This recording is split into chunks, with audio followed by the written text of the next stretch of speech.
Avant de plonger dans cette histoire incroyable, pensez à vous abonner à la chaîne et à activer la cloche. Ici, chaque récit a quelque chose à dire, et vous ne voudrez pas en manquer un seul. Atlanta, 23 heures. Les lumières orangées des lampadaires peignaient les rues vides d'une lueur presque irréelle. Les sirènes de police, rares mais stridentes, ponctuaient le silence nocturne.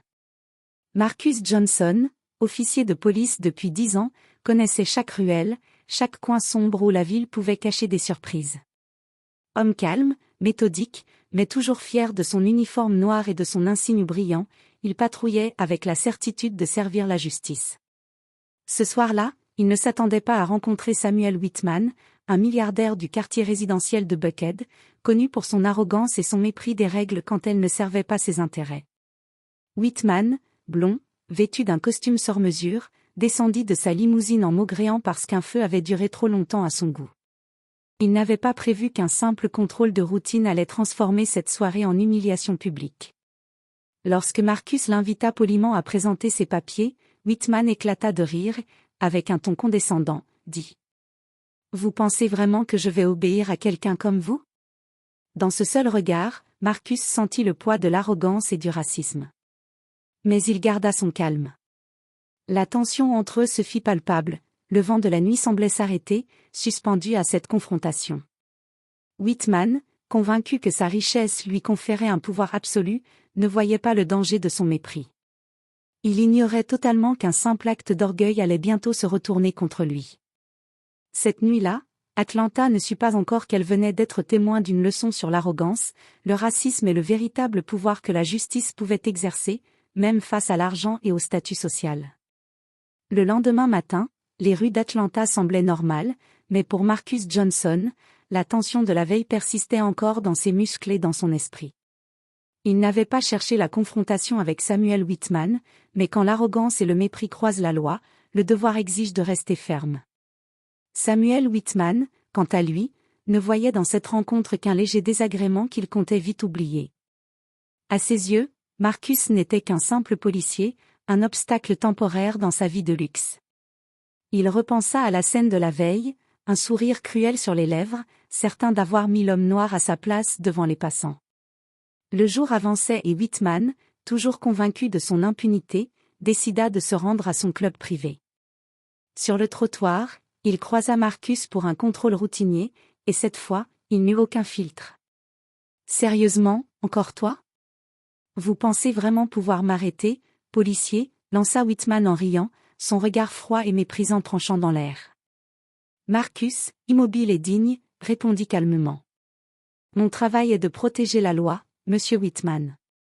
Peu importe qui vous êtes ou combien vous pensez valoir. » Whitman éclata de rire, incapable de concevoir qu'un policier puisse le traiter sans peur ni soumission.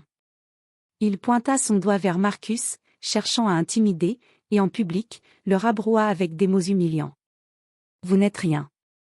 Juste un policier, et noir en plus. » Les passants, choqués, s'arrêtèrent pour observer la scène. Marcus sentit le regard de la ville sur lui, mais il ne bougea pas. La dignité ne se marchande pas. Whitman, fier de son geste, monta dans sa voiture et partit, convaincu d'avoir imposé sa loi. Mais ce que Whitman ignorait, c'est que chaque arrogance laisse des traces, et que le lendemain, cette humiliation allait se transformer en leçon cruelle.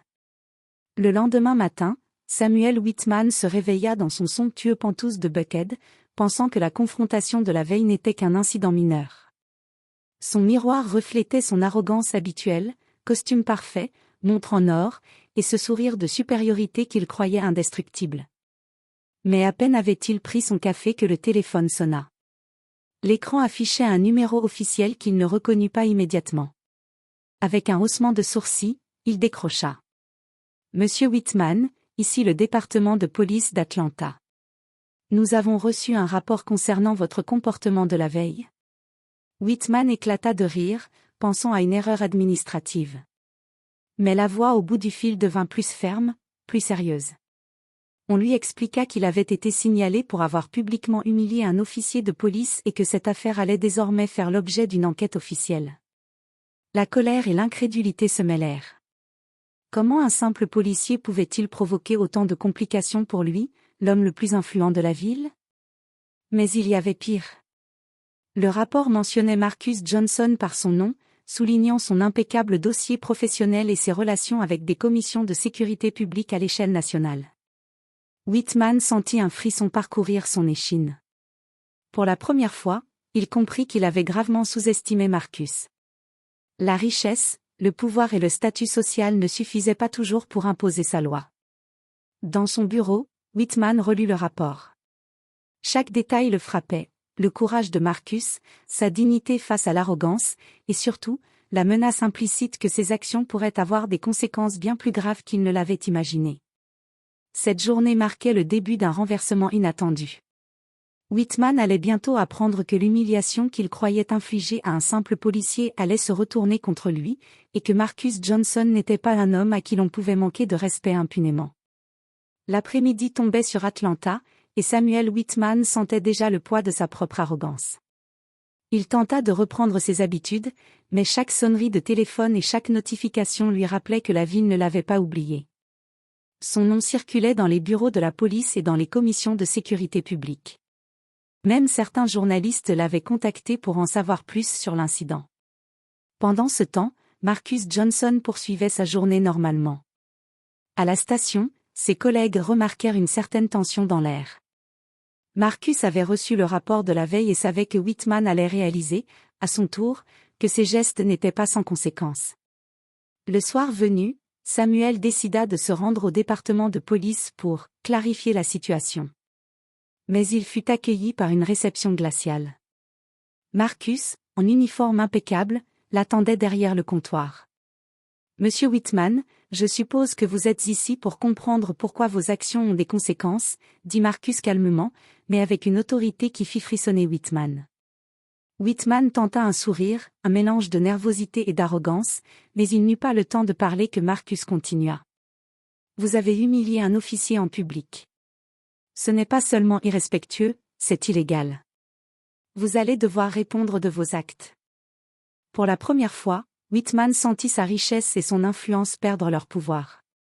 Les dossiers étaient prêts, les témoins déjà interrogés, et la procédure administrative allait suivre son cours. Marcus, d'un simple regard, montrait que l'homme autrefois arrogant n'avait plus aucune emprise. Whitman réalisa alors que l'humiliation qu'il avait tenté d'infliger à Marcus se retournait contre lui. Ce policier qu'il croyait insignifiant était, en réalité, un pilier de justice et d'intégrité, et la leçon qu'il recevait était claire, la couleur de la peau, le statut ou l'argent ne suffisent jamais pour écraser quelqu'un d'honnête et courageux. Cette soirée marquait un tournant, Samuel Whitman comprit que son arrogance avait un prix, et que Marcus Johnson ne laisserait jamais passer un manque de respect, quel que soit le rang ou le portefeuille de celui qui l'affrontait. Le lendemain matin, Samuel Whitman se réveilla avec un sentiment étrange de malaise. La veille avait été éprouvante, et le poids de sa propre arrogance semblait l'écraser. Les appels téléphoniques, les courriels officiels et les articles de presse faisaient état d'une enquête sérieuse sur son comportement, et il comprit enfin que Marcus Johnson n'était pas un simple policier à intimider. À la police, Marcus avait pris le temps de documenter chaque détail. Témoins, vidéos de surveillance, rapports précis, tout était prêt. Le dossier était solide et irréfutable. Quand Whitman arriva pour la dernière clarification, il fut confronté à l'évidence. Il ne pouvait pas acheter la justice, ni manipuler un officier intègre. Marcus le regarda calmement et déclara. « Monsieur Whitman, hier, vous avez cru que l'argent et le statut pouvaient remplacer le respect. Aujourd'hui, vous voyez que ce n'est pas le cas. Vos excuses ne changent rien à la réalité, vos actions ont des conséquences. » Whitman, humilié pour la première fois de sa vie sans pouvoir recourir à son influence, sentit le vertige de la défaite. La réputation qu'il croyait intouchable commençait à s'éroder. Les commissions et les médias rapportaient l'incident, et le nom de Marcus Johnson devenait celui d'un homme capable de défendre sa dignité et celle de tous les citoyens. Quelques jours plus tard, Whitman dut comparaître devant une commission disciplinaire. Marcus, présent mais professionnel, observa calmement. Whitman fut réprimandé, obligé de suivre une formation sur le respect et l'éthique, et son arrogance fut exposée publiquement. Ce riche homme, qui pensait pouvoir humilier un policier noir impunément, avait appris à ses dépens qu'on ne joue pas avec la dignité des autres. Pour Marcus, cette victoire n'était pas une vengeance personnelle, mais un rappel que le courage et l'intégrité surpassent toujours l'arrogance et la richesse. Whitman avait tenté de l'humilier, mais il avait été rappelé à l'ordre par la justice et par l'homme qu'il avait sous-estimé.